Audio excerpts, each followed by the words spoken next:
n'arrive pas à croire qu'un être humain ait pu délibérément allumer l'incendie du cirque ambulant de Niterrois, la ville jumelle de Rio, vouant aux flammes 2500 spectateurs. On reste sans voix devant le bilan de cette catastrophe sans précédent qui en quelques minutes a accumulé 360 cadavres, pour la plupart des corps d'enfants. Sans discontinuer, des volontaires ont apporté leur sang aux hôpitaux. On a multiplié les transfusions, mais des 600 blessés atrocement brûlés, combien pourront être sauvés?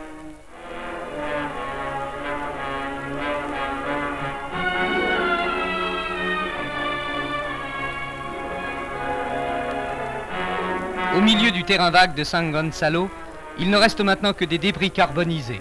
Le grand mât qui s'est abattu sur la foule, le tunnel de la ménagerie, et parmi tout cela les fauves dont la fuite éperdue avait accru l'ampleur de la tragédie. Les éléphants qui, en déchirant la toile du cirque, avaient au contraire sauvé des centaines de malheureux, et la girafe qui tenait la piste au moment du drame, la plus horrible des tragédies.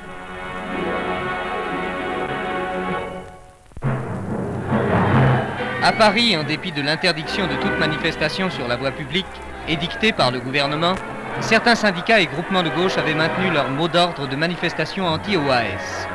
Le défilé de la Bastille à l'hôtel de ville, 15 000 participants, dit la préfecture de police, 60 000, disent les organisateurs, eut donc lieu comme prévu, mais il fut marqué par de violentes bagarres.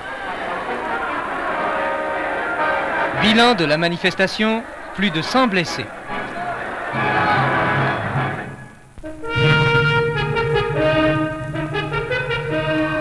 « 1961 aura été l'année du Cosmos.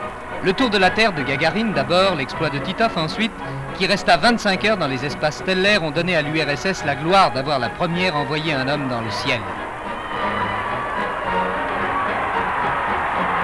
Pour la première fois, des yeux humains ont pu voir à travers le hublot de la capsule la Terre rouler dans l'infini.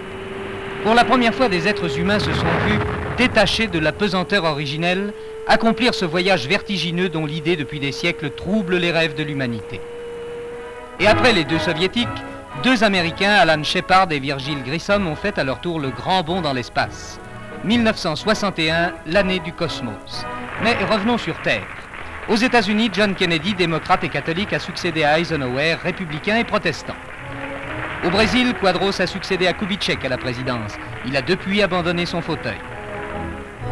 Au Maroc, le roi Mohamed V a succombé à la suite d'une opération et son fils aîné, sous le nom de Hassan II, a ceint la couronne. En Angleterre, la princesse Margaret a eu un fils, 5e dans l'ordre de succession au trône. Par contre, l'Angleterre a perdu un dominion, l'Afrique du Sud. Son leader, le docteur Verwoerd, a annoncé le retrait de son pays à la réunion du Commonwealth. Fidel Castro à Cuba a résisté victorieusement à l'assaut des anticastristes, portant un coup sérieux à la propagande américaine. Au Congo, Lumumba, prisonnier de ses adversaires, a trouvé la mort dans des conditions mal éclaircies, ce qui a provoqué de par le monde et même à l'ONU une agitation tout à fait inaccoutumée dans ce temple généralement voué à des discussions plus académiques. L'action de l'ONU au Congo même, d'ailleurs, n'a pas semblé particulièrement pacificatrice. Les casques bleus se sont heurtés à une résistance qui a très vite dégénéré en authentique combat. Dans cette opération congolaise, qui dure toujours, M. Dag Hammarskjöld, secrétaire général des Nations Unies, a trouvé la mort à bord de son avion qui s'est écrasé dans la brousse.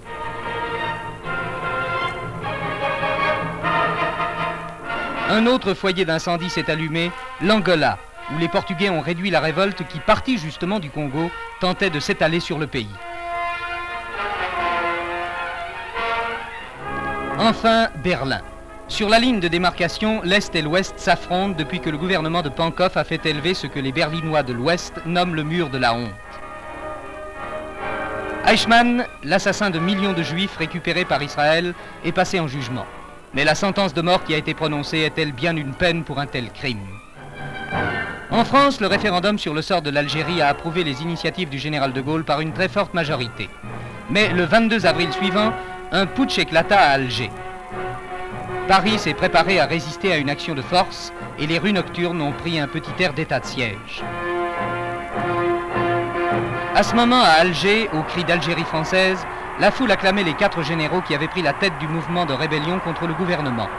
Mais la fermeté du général de Gaulle devait en quelques jours réprimer le soulèvement et rendre le calme au pays. Ce retour au calme n'est pas allé sans incident. Et sur la route de Colombey les Deux Églises, un attentat faillit bien coûter la vie au président de la République, qui y échappa par une sorte de miracle. Le problème de l'Algérie avait fait quelques pas en avant. Si la conférence de Lugrin, après celle d'Évian, avec Jox du côté français et Belkacem Krim du côté FLN, n'avait pas apporté de conclusion, on peut croire qu'elles ont préparé une solution. Du côté de Bizerte, un coup de tonnerre. La base française de Bizerte s'était trouvée soudain par la seule volonté de M. Bourguiba comme assiégée. Il fallut de vrais combats pour dégager les accès et rendre à la base sa liberté. Drame stupide, déclenché sans raison, qui avait fait 700 morts. Chez les paysans, un grand mécontentement trop longtemps alimenté par les mauvaises conditions du marché éclatait en violence. La Bretagne, forcée de jeter ses choux-fleurs et ses artichauts, faute de les vendre à des prix rentables, manifestait sa mauvaise humeur. Ces barrages de tracteurs sur les routes faisaient école. Ils devaient, dans les semaines suivantes, se multiplier dans diverses régions.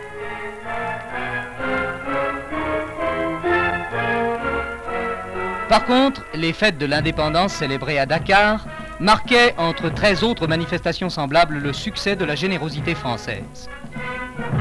Paris recevait de nombreux hôtes, souverains ou chefs d'État. Il avait acclamé le roi des Belges et la reine Fabiola. Et la visite du Shah d'Iran et de l'impératrice Farah, naguère étudiante au quartier latin, faisait frémir toutes les curiosités et battre tous les cœurs. Du côté sportif, les succès répétés de Guy Périllat dans les grandes épreuves de ski international ramenaient en France des lauriers enviés. Dans un autre domaine, l'apparition du twist avait fait l'effet d'un raz-de-marée.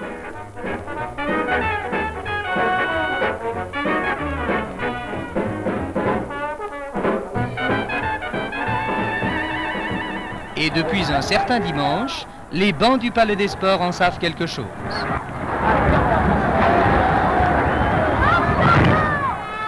Le goût de l'art pictural a fait un bond en avant presque aussi important.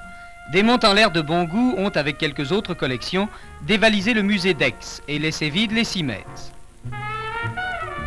Dans le même temps, à New York, un Rembrandt a battu tous les records de prix jamais atteints pour un tableau. 1,150 milliard d'anciens francs. Enfin, diverses inventions sont venues cette année agrémenter la vie courante. Du changement instantané de caractère dans les machines à écrire, aux batteurs de tapis automatiques et aux soldats volants à moteur individuel, que de progrès qui vont faire de notre temps un paradis terrestre.